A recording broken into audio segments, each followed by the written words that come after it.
साथियों, यदि आपकी कर्क राशि है तो साप्ताहिक फलादेश में आपका 3 नवंबर से 9 नवंबर तक का क्या फलादेश रहेगा, क्या आपको विशेष चीजें प्राप्त रहेगी, इसके ऊपर हम आपके साथ वार्तालाप में जुड़े हैं।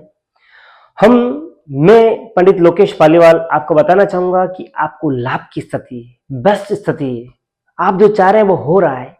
क्यों हो रहा है उसके पीछे मैं एस्ट्रोलॉजिकल तथ्य बताऊंगा आपको मैं कि प्रथम लग्नस्थ बृहस्पति उच्च के हैं, आपकी सोच विचारधारा आपके साथ ऐसे व्यक्ति जुड़ेंगे, आपका जुड़ाव लगाव और साथ बड़े विशेष जनों के साथ, रिच जनों के साथ जो मेंटली रिच हैं, ऐसा नहीं वो पैसे से ही रिच हों।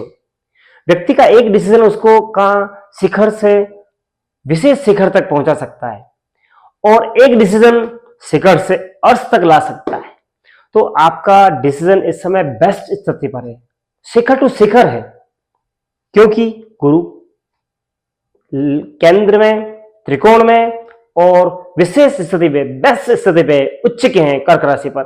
फिर देखते हैं हम आपका कर्म भाव कि कर्म भाव का जो त्रिकोण है, द्वितीय त्रिकोण, यानी कि इसका प्रथम त्रिकोण ये और द्वितीय त्रिकोण ये, जिसके अधिपति हैं वो केंद्रस्थ में बृहस्पति हैं, तो निश्चित तौर पर लाभ की स्थिति लाता है।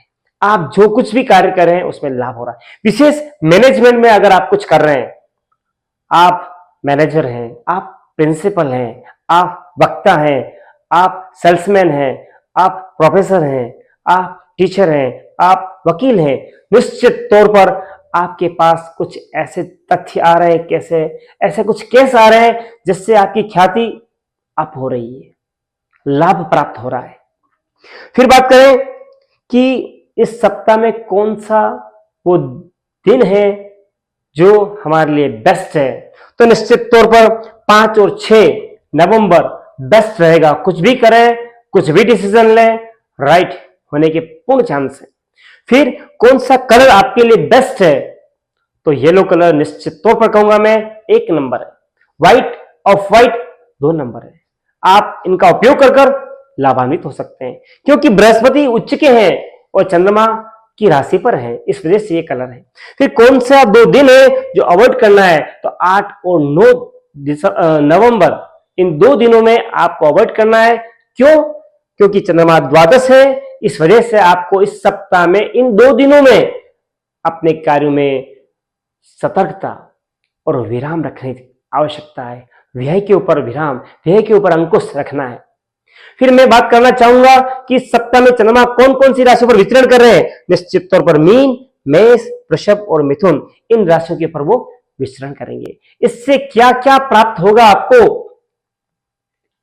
आपके भाग्य से सारे कार्य बनेंगे, लेकिन आपकी चिंता बनी रहेगी, आपको मानसिक चिंताएं कुछ रहेगी, तो चिंताएं आपको नहीं करनी है, चिंतन करना है और देव दर्शन करना है। इन दिनों में लाभ होगा। फिर चंद्रमा जब चेंज होगा, कर्मस्थ आएंगे, तो निश्चित तौर पर आपके कर्म भाव में, आपके कर्म क्षेत्र में निश्चित तौर पर विशेष चिंतन रहेगा, लाभ रहेगा।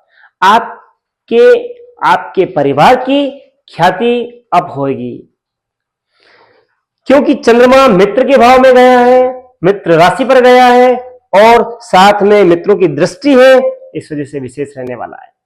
फिर बात करेंगे, जब भी चंद्रमा वृषभ राशि पर आता है तो बेस्ट स्थिति मानते हैं। तो क्यों है? वृषभ में वह उच्च के माने गए हैं, तो अच्छा है।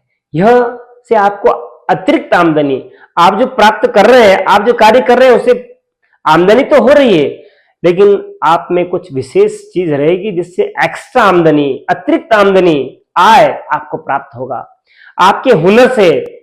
और हो सकता है आपको ऐसा कार्य कर रहे हैं जो हर 2 दिन में, हर 1 दिन में चेंज हो और लाभ हो।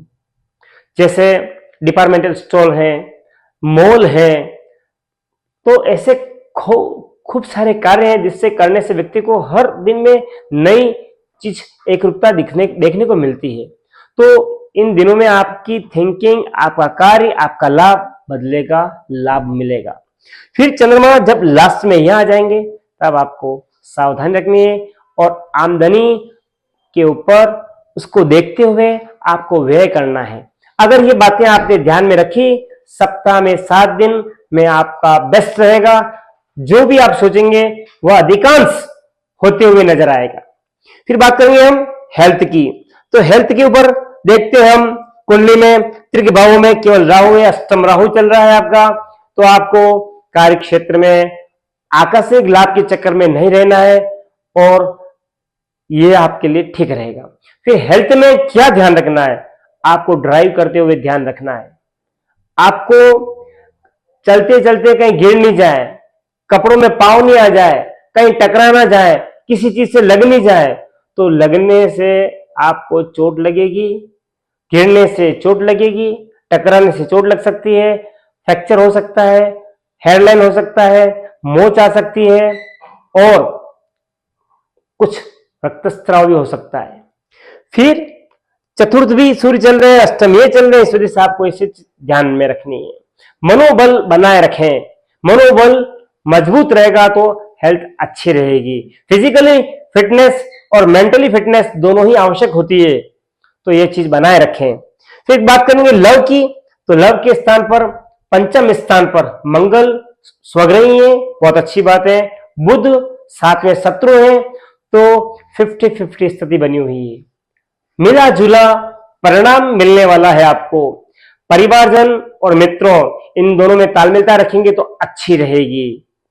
फिर बात करें रिलेशन की। रिलेशंस आपके बेस्ट रहने वाले, 1 नंबर रहने वाले। क्यों रिलेशंस तय होते हैं लग्न से, और लग्न में उच्च के बृहस्पति हैं। निश्चित तौर पर आपके ज्ञान से प्रभावित होकर सभी जने आपके साथ गुड फेथ में रहेंगे। फिर बात करें कैरियर की। कैरियर के अधिपति बने हुए हैं आपके मंगल। मंगल स्वग्रही है, पंचम भाव अपने जो है पंचम स्थान पर स्वग्रही है। निश्चित तौर पर यह आपको लाभ देने वाला है।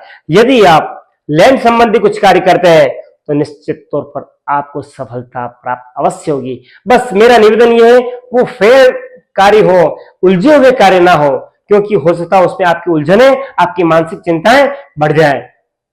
लाभ प्राप्त हो रहा है लेकिन मानसिक शांति नहीं मिल रही है। अगर आप दोनों चीज चाहते हैं तो इस चीज से आप बचें।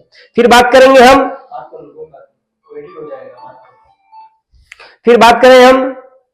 स्टूडेंट हैं। यदि आप तो स्टूडेंट हैं आप, तो आपकी स्थिति उस समय में अच्छी स्थिति बता रही है। क्यों कि मंगल स्वग्रही है, पंचम स्थान पर है, तो यह आपके लिए अच्छी स्थिति है। घर परिवार और मित्रों इनमें तालमेलता रखते हुए अगर आपने कार्य किया है तो आपको विद्या, बुद्धि, उपासना इन चीजों में सफलता प्राप्त होगी। और यदि आप साइंस हैंड हैं, साइंस है आपके, तो निश्चित तौर पर आपको प्रैक्टिकल करने की आवश्यकता अवश्य रहेगी, विशेष रहेगी। फिर बात करेंगे हम मैरिज लाइफ की। तो मैरिज लाइफ की स्थिति 50-50 बनी हुई है। आपके अच्छे संबंध आ रहे हैं और कुछ विशेष संबंध आ रहे हैं जिससे जहां पर आपके परिवार की करने की इच्छा नहीं, तो उसमें से चयन करें, मिलान करें और फिर निर्णय लें तो अच्छा रहेगा। फिर बात करें हम ऐसा क्या उपाय करें जिससे सब कुछ अच्छा हो। नित्य अपने पिताश्री को धूप लगाएं और अपने से जो बड़े हैं उनको वंदन करें, प्रणाम करें। गाय को गुड़ खिलाएं, रोटी के ऊपर गुड़ और घी रखें और गाय को खिलाएं। और यदि साथ में अगर आप किसी मंदिर में, भैरव मंदिर में या शिव मंदिर में या शनि मंदिर में ध्वजा चढ़ाते हैं तो निश्चित तौर पर आपके लिए बेहद लाभकारी होगा। मेरी बात आपको अच्छी लगी हो, मित्रों से, परिवारजन से शेयर करें और लाइक करें, चैनल को सब्सक्राइब करें तो बहुत अच्छा रहेगा। हमें भी खुशी होगी आप हमसे दिल से जुड़े हैं। धन्यवाद।